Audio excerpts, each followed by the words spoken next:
Aunque la economía puede parecer compleja, funciona en forma simple y mecánica. Consta de unas pocas piezas simples y muchas transacciones simples que se repiten una y otra vez innumerables veces.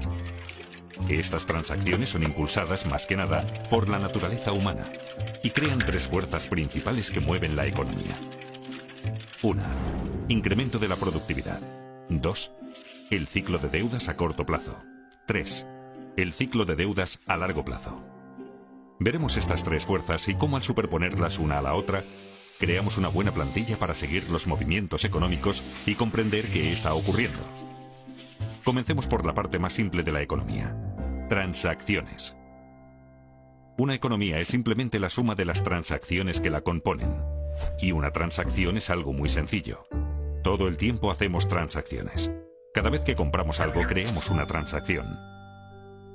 Cada transacción consiste en un comprador que canjea dinero o crédito a un vendedor por mercancías, servicios o activos financieros. El crédito se gasta como el dinero. De modo que sumando el dinero gastado al crédito gastado, sabemos el gasto total. El gasto total impulsa la economía. Si dividimos la suma gastada por la cantidad vendida, obtenemos el precio. Y eso es todo. Esto es una transacción. Las personas, empresas, bancos y gobiernos, todos participan en transacciones como describí anteriormente. Canjean dinero y crédito por mercancías, servicios y activos financieros. El mayor comprador y vendedor es el gobierno, compuesto por dos partes importantes. Un gobierno central que recauda impuestos y gasta dinero, y un banco central, que es diferente de otros compradores y vendedores porque controla la cantidad de dinero y de crédito en la economía.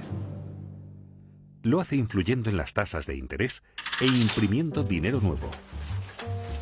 Por estas razones, como veremos, el Banco Central es un actor importante en el flujo del crédito.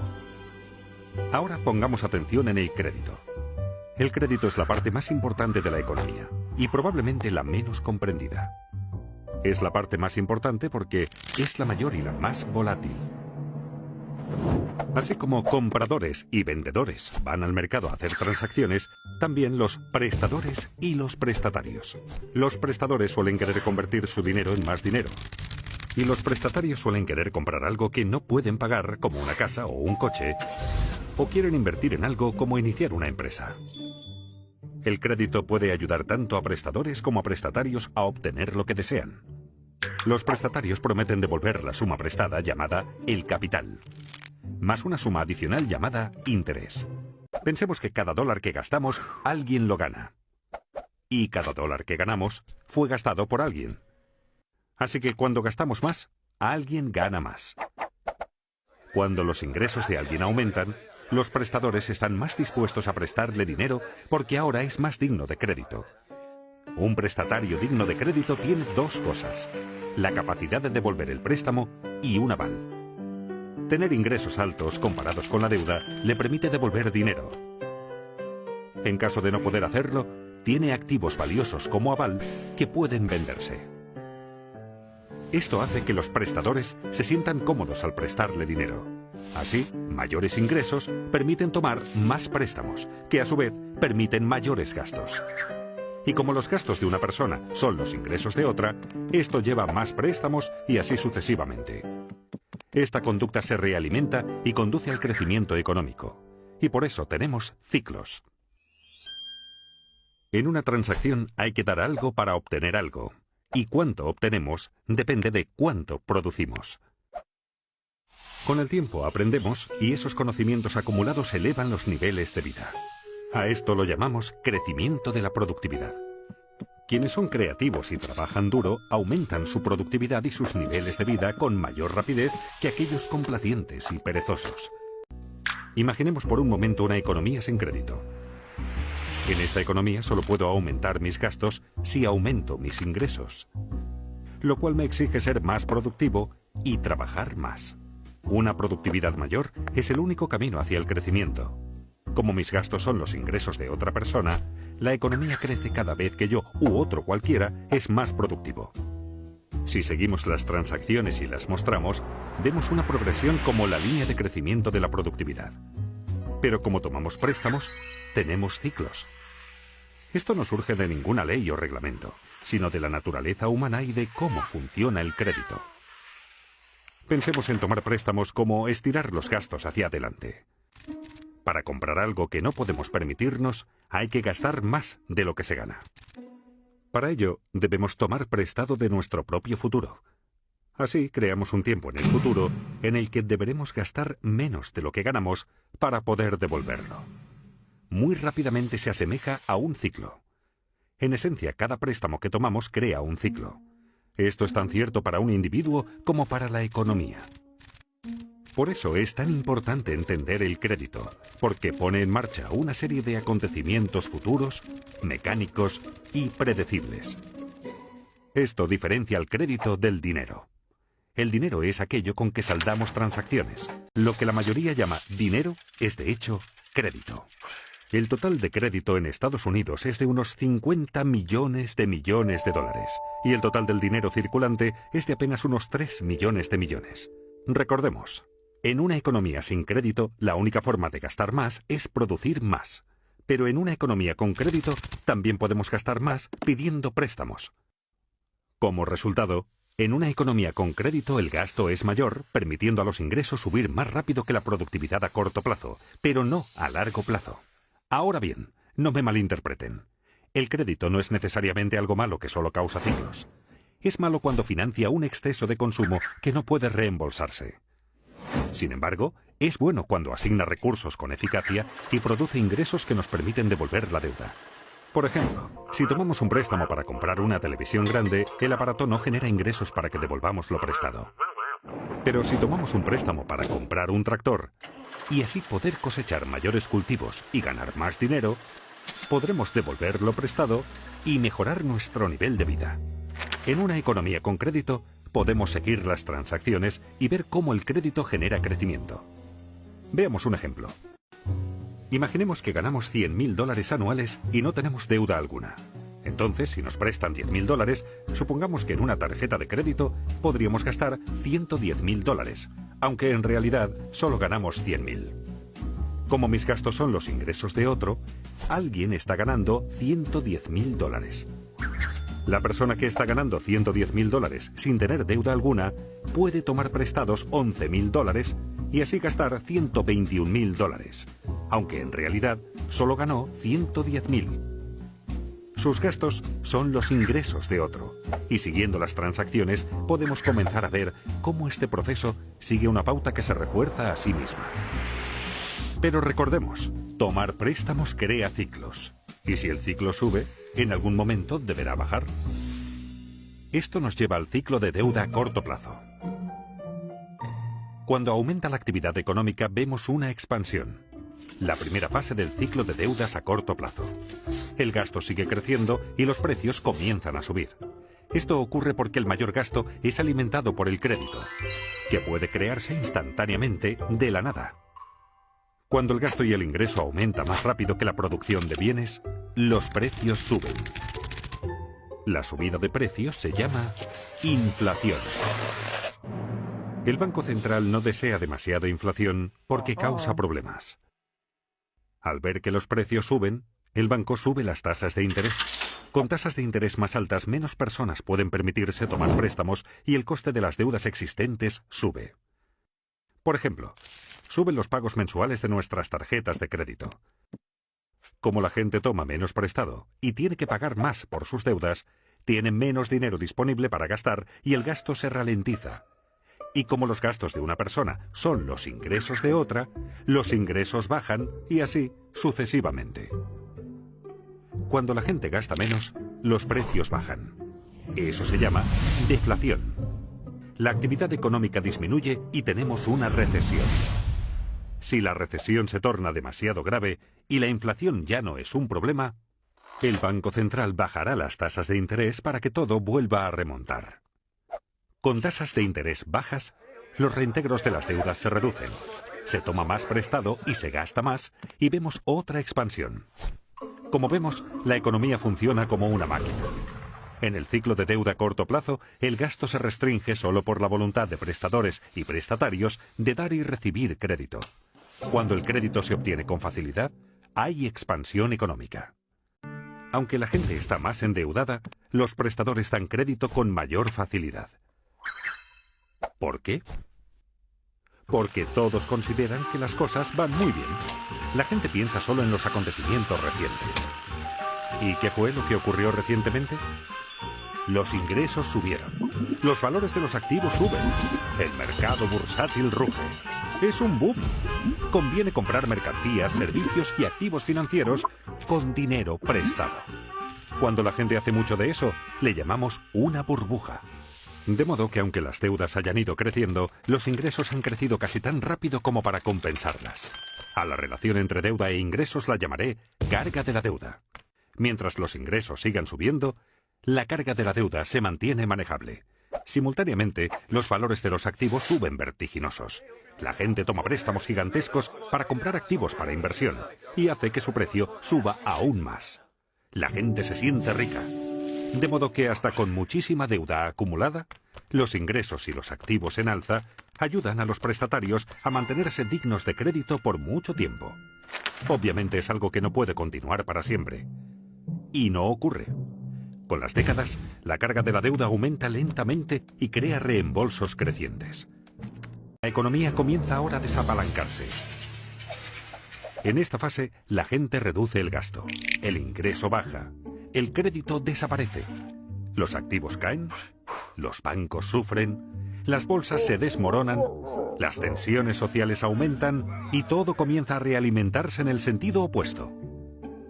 A medida que caen los ingresos y suben los pagos por deudas, los prestatarios quedan restringidos. Ya sin derecho a crédito, sus créditos se agotan y ya no pueden tomar suficiente dinero prestado para saldar sus deudas. Desesperados, los prestatarios se ven obligados a vender activos. La fiebre de ventas inunda el mercado. Aquí es donde colapsa la bolsa. El mercado inmobiliario se hunde y a los bancos se les complican las cosas. Cuando los activos bajan de precio, bajan los valores de los avales de los prestatarios. Esto hace que los prestatarios merezcan aún menos crédito. La gente se siente pobre. El crédito desaparece rápidamente. Menos gasto, menos ingreso, menos riqueza, menos crédito, menos préstamos tomados y así sucesivamente. Es un círculo vicioso. Se asemeja a una recesión, pero la diferencia aquí es que no se pueden bajar las tasas de interés para salvar la situación. En una recesión, la baja de tasas estimula la toma de préstamos. Pero en un desapalancamiento, bajar las tasas no sirve. Las tasas de interés en Estados Unidos llegaron al 0% durante el desapalancamiento de la década de 1930 y nuevamente en 2008.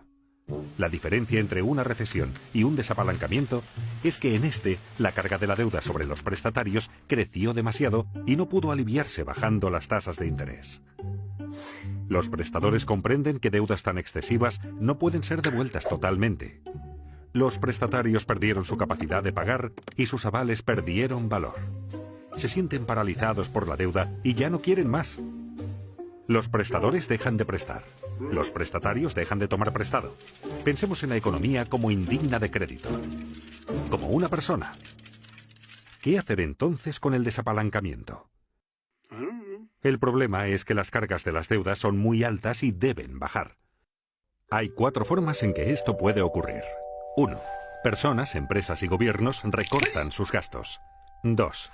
Se reducen las deudas mediante moratorias y reestructuras. 3. La riqueza se redistribuye de los que tienen a los que no tienen. 4.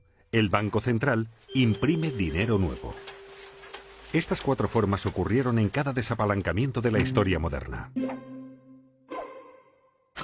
Es habitual recortar primero los gastos.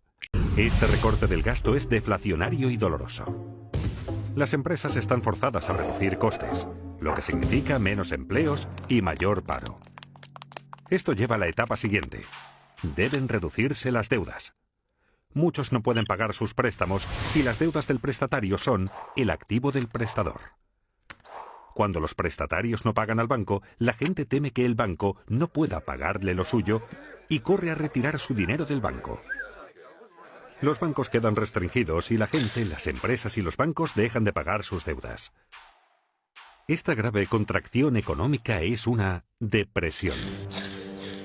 Buena parte de una depresión consiste en descubrir que lo que suponíamos era nuestra riqueza no está. Volvamos al bar. Cuando compramos una caña a cuenta, prometimos pagarle al dueño del bar. Nuestra promesa se convirtió en un activo del barman.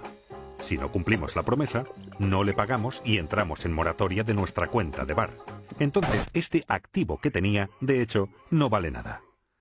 En esencia, ha desaparecido. Muchos prestadores no quieren ver su patrimonio desaparecer y acuerdan reestructurar la deuda. Esto significa que los prestadores recibirán un reembolso menor o que cobrarán en un lapso mayor o con un interés menor al acordado inicialmente. De esta manera, se incumple una deuda.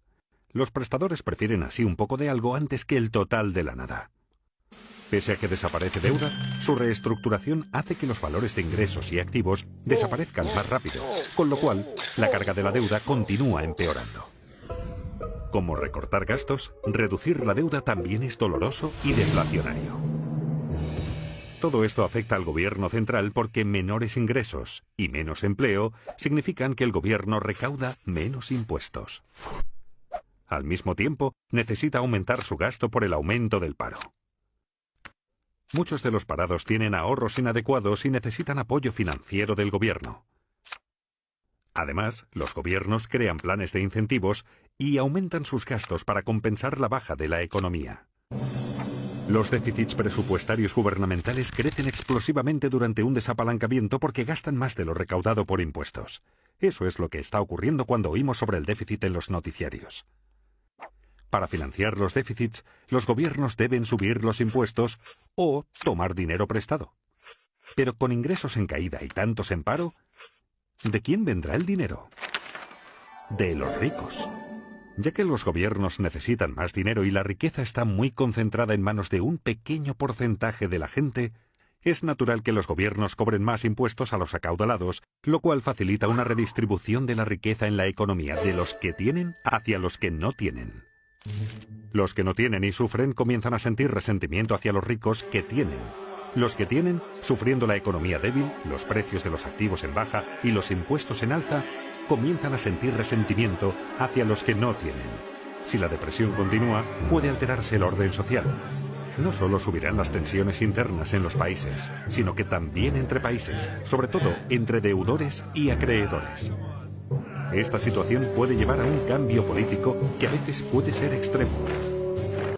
En la década de 1930, esto condujo a Hitler al poder, a la guerra en Europa y a la depresión en Estados Unidos. La presión para que se haga algo que ponga fin a la depresión aumenta. Recordemos, lo que la mayoría consideraba dinero era en realidad crédito. Así, cuando el crédito desaparece, la gente no tiene suficiente dinero. La gente está desesperada por dinero. ¿Recuerdan quién puede imprimirlo? El Banco Central. Tras haber bajado ya sus tasas de interés a casi cero, está obligado a imprimir dinero. A diferencia del recorte de gastos, la reducción de la deuda y la redistribución de riquezas, la impresión de dinero es inflacionaria y estimulante. Inevitablemente, el Banco Central imprime dinero nuevo, de la nada, que usa para comprar activos financieros y bonos del gobierno. Ocurrió en Estados Unidos durante la Gran Depresión y nuevamente en 2008, cuando su Banco Central, la Reserva Federal, imprimió más de 2 millones de dólares. Otros bancos centrales del mundo que podían también imprimieron mucho dinero. Comprar activos financieros con este dinero ayuda a elevar los precios de los activos, volviendo a la gente más digna de crédito. Pero esto ayuda solo a los que tienen activos financieros. Y es que el Banco Central puede imprimir dinero, pero solo puede comprar activos financieros. El Gobierno Central, por su parte, puede comprar bienes y servicios y pasar dinero a la gente, pero no puede imprimir dinero. Así que para estimular la economía, los dos deben cooperar. Comprando bonos del gobierno, el Banco Central en esencia presta dinero al gobierno, permitiéndole mantener un déficit y aumentar el gasto en bienes y servicios mediante sus programas de incentivos y de seguros de paro. Esto aumenta los ingresos de la gente, así como la deuda del gobierno. Sin embargo, reducirá la carga total de la deuda en la economía. Este es un momento de gran riesgo. Quienes formulan las políticas deben equilibrar las 4 formas en que se reduce la carga de la deuda. Las formas deflacionarias deben equilibrar a las inflacionarias para mantener la estabilidad. Si se equilibran correctamente, puede producirse un desapalancamiento hermoso. Y es que un desapalancamiento puede ser feo o hermoso. La gente pregunta si la impresión de dinero causará inflación. No, si compensa el crédito que cae. Recordemos, el gasto es lo que importa. $1 de gastos pagado con dinero afecta a los precios igual que $1 de gastos pagado con crédito. Imprimiendo dinero, el Banco Central puede compensar la desaparición de crédito con un aumento de la cantidad de dinero. Para cambiar esta situación, el Banco Central necesita no solo fomentar el crecimiento de los ingresos, sino lograr que la tasa de crecimiento del ingreso supere la tasa de interés sobre la deuda acumulada. ¿Qué quiero decir con ello? En esencia, los ingresos deben crecer más rápido que las deudas. Por ejemplo, supongamos que un país en desapalancamiento tiene una relación deuda-ingreso del 100%. Esto significa que su deuda total es igual a los ingresos del país entero en un año. Pensemos ahora en la tasa de interés sobre esa deuda, digamos que del 2%. Si la deuda crece al 2% por esa tasa de interés y el ingreso crece solo al 1%, jamás se reducirá la carga de la deuda. Se necesita imprimir suficiente dinero para que la tasa de crecimiento del ingreso supere a la tasa de interés. No obstante, es fácil abusar de la impresión de dinero por ser tan fácil y porque la gente la prefiere a las alternativas. La clave es evitar imprimir demasiado dinero y provocar una inflación inaceptablemente alta, como hizo Alemania en el desapalancamiento de la década de 1920. Si los responsables logran el equilibrio correcto, un desapalancamiento no es tan dramático. El crecimiento es lento, pero las cargas de la deuda bajan. Así es un desapalancamiento hermoso. Con los ingresos en alza, los prestatarios comienzan a parecer más dignos de crédito. Y cuando esto ocurre, los prestadores vuelven a prestar. Las cargas de las deudas comienzan por fin a bajar. Al poder tomar préstamos, la gente puede gastar más. La economía comienza ahora a crecer nuevamente hacia la fase de reflación del ciclo de deudas a largo plazo. Aunque el desapalancamiento puede ser horrible si se maneja mal, cuando se maneja adecuadamente, solucionará el problema. Lleva unos 10 años o más el que las cargas bajen y la actividad económica retorne a la normalidad. Y de ahí la expresión década perdida. ¡Viva la libertad, carajo!